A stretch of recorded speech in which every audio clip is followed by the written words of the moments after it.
Hello everyone and welcome. Thank you for tuning in. This is Stephan with Rock Jumper Birding Adventures. Today I'm in southwest Iowa, particularly in a small patch of tallgrass prairie in a local conservation area here. I'm on the search for the Henslow sparrow.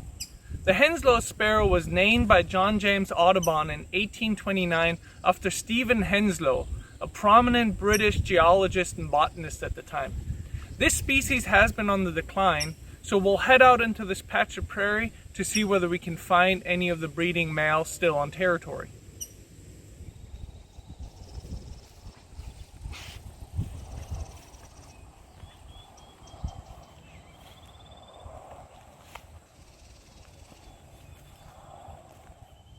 The path that leads to the best patch of grassland skirts this riparian woodland on my left, which is full of other species, of course. There are red-headed woodpeckers, which are more common here than anywhere else that I've seen them, northern cardinals, brown thrashers, gray catbirds, black-capped chickadees, white-breasted nuthatch, and indigo buntings, plus many more, of course. So as we make our way into the tallgrass prairie, we'll probably be stopped by many other species, and we'll take a quick look.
Yeah, I figured we'd be slowed down quite a bit. It's quite busy out here with many different species singing. Although it is mid-July, many species are starting a second nesting cycle, so they're in full song right now. In addition to the birds out here, there's plenty of other wildlife, of course, particularly along this edge habitat where this riparian forest meets the prairie. There are white-tailed deer, many medium-sized mammals, and of course plenty of dragonflies and butterflies. So we'll go a little bit further and see what else we can find. I just heard a northern bobwhite calling. They actually spend most of their time on the ground, but when they're calling, they can be up in a tree, sitting on a concealed perch. So we're going to try to sneak up to it and hopefully can get a look.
The Henslow sparrow's breeding range extends from the Midwest into the Northeast and into Ontario, Canada.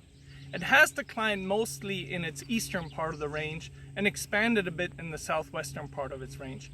But overall, in the past several decades, the species has declined, but seems to be stabilizing now. Conservation reserve programs where farmers set aside land for wildlife seem to be helping the species. During the winter, they migrate to the southeastern United States, where they mostly winter in longleaf pine savannas, weedy fields, and overgrown pastures.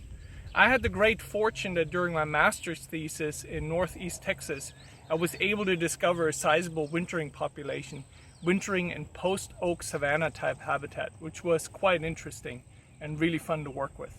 Now I'm lucky enough to be here in their nesting range, and hopefully we can still find some singing males on their territories. It is a very small sparrow, large-headed with a large bill and a short spiky tail, which is typical of the genus Ammodramus. There are 7 species of Ammodramus sparrows in North America, plus a further 2 species in South America. They're all fairly similar. They're secretive in behavior, prefer grasslands, some of them tallgrass prairies like the Henslow sparrows.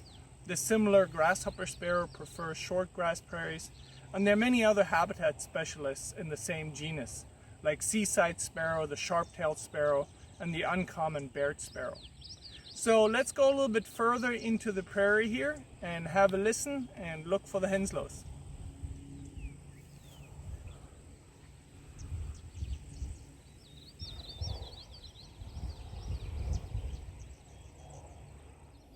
While Henslow sparrows seem to prefer damp, overgrown places, and they do prefer a deep litter and standing dead vegetation, this right here is just a little bit too dense for them.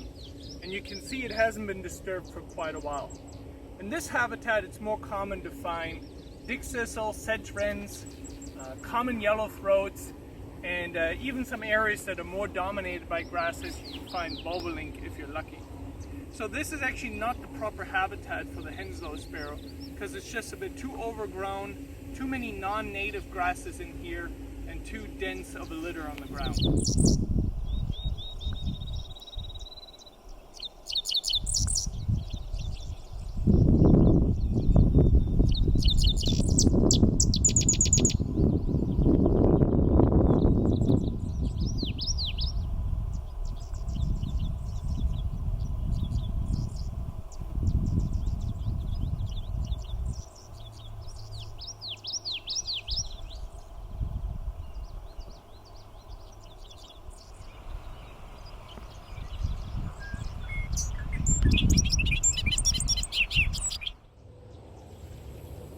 There are several other species of sparrows found in this part of the country. In the agricultural areas, you can find vesper sparrows and lark sparrows. Along the edges of forests, you can find the really common chipping sparrows. And weedy or thickets have the song sparrow. Out in the more open areas, you can find the appropriately named field sparrow, which kind of shares a similar habitat with the Henslow sparrows. So we'll have a listen for them too. But we haven't heard any Henslow sparrows from this spot yet, so we'll go a little bit further into the grassland.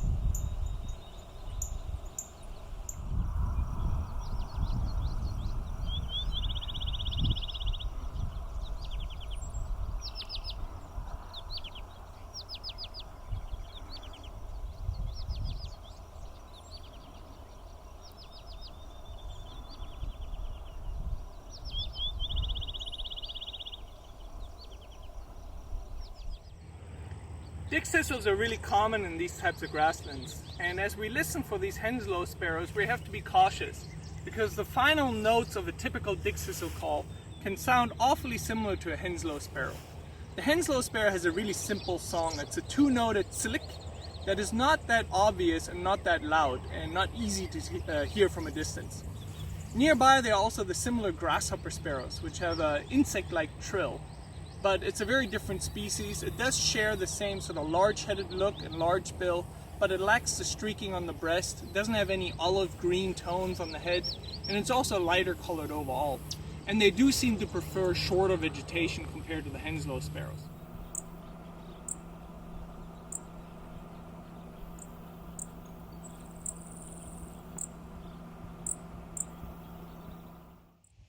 This looks like a promising spot.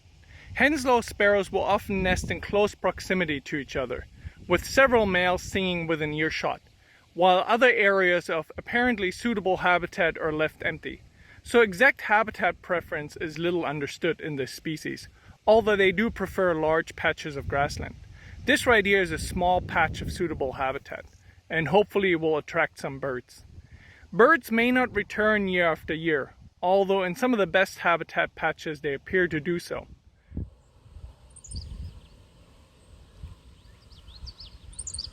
If you listen carefully, you can hear a Henslow sparrow calling nearby. It's often a good idea to scan tall standing vegetation or the top of small bushes in between the grassland, and we'll slowly go closer to have a look and see whether we can find it. A very simple song, two-noted silic.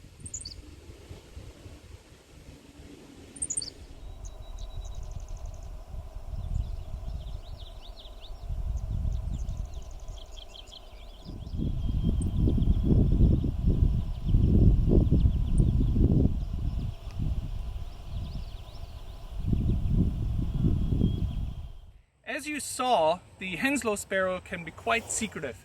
It actually prefers to run mouse-like through the dense matted vegetation versus flying. When they do flush, they usually have a sort of teetering short flight before dropping back into cover. But with patience, and if we give it some time, some of the males will come up onto open perches and sing right out in the open. And once they sing and approaching slowly, it is often possible to get really close and beautiful views of this intricately marked sparrow. When the males are singing, they lose their shy nature that they show the other times of the year, and they sit up on an exposed perch, giving their simple two-noted silic song.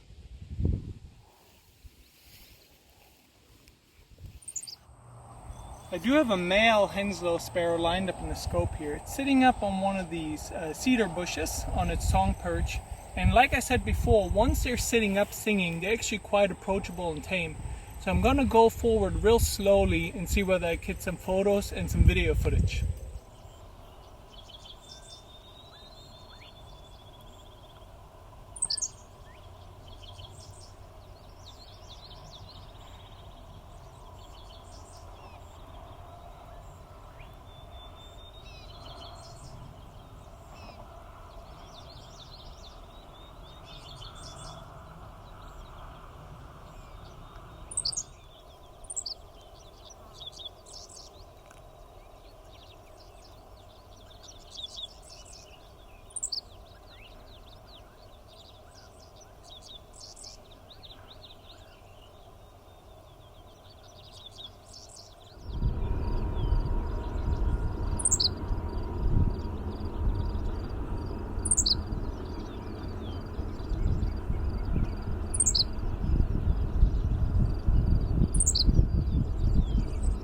So after searching in the right habitat and carefully listening for this quiet but distinct species, and ignoring the many vocal dickcissels that were calling everywhere, I was able to find no less than 4 Henslow sparrow apparently on territory. I assume they're in their second nesting cycle.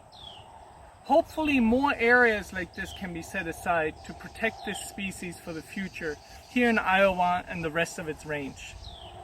Although the song may not be much to listen to, it is a beautifully, intricately marked sparrow and always a treasure to see.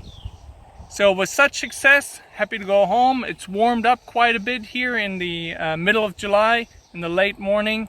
And until next time, stay safe and stay well, and I hope to see all of you in the field as soon as possible.